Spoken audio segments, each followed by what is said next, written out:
Hi, I'm Danny Ecker with your Chicago Business Today Midday Report. Good news, bad news for Chicago residents on their electricity bills. First, ComEd rates are set to take a dip this summer thanks to lower power prices and a temporary reduction in delivery rates. But starting this fall, the cost of electricity is on track to soar with the state's smart grid law to about 9% higher than they are today. Our Steve Daniels has more on the utility price roller coaster. Steve, what's the cause of both of these power shifts? Well, the cause is multifaceted. One is that all of these suburbs that are leaving ComEd to buy in bulk on behalf of their residents are reducing ComEd's demand substantially.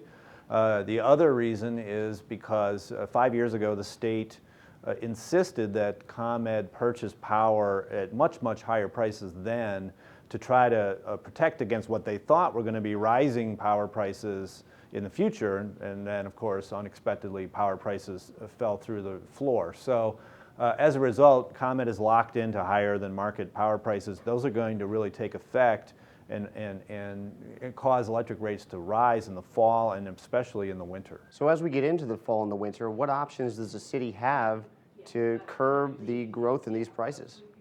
Well, the city of Chicago has not thus far followed all of these suburbs who have bought in bulk on behalf of their residents.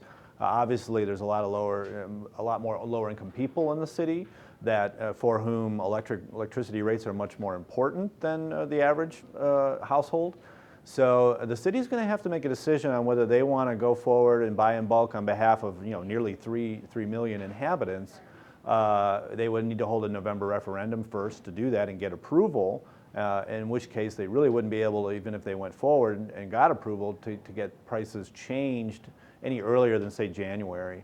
They have some other options as well to do it on a more limited basis where people could opt in to a buy-in-bulk program. They wouldn't need voter approval to do that. So they got some decisions to make. Okay, and then spinning forward, looking ahead at next summer, June 2013, what might, recap again, what might prices look like then and why? Well, prices ought to fall. I mean, unless energy prices unexpectedly go up in the meantime. People aren't expecting that right now. ComEd's rates ought to fall again in June of 2013. So it's a very unusual roller coaster, especially in light of the fact that normally utility energy prices are higher in the summer when demand is higher and lower in the winter when it's lower.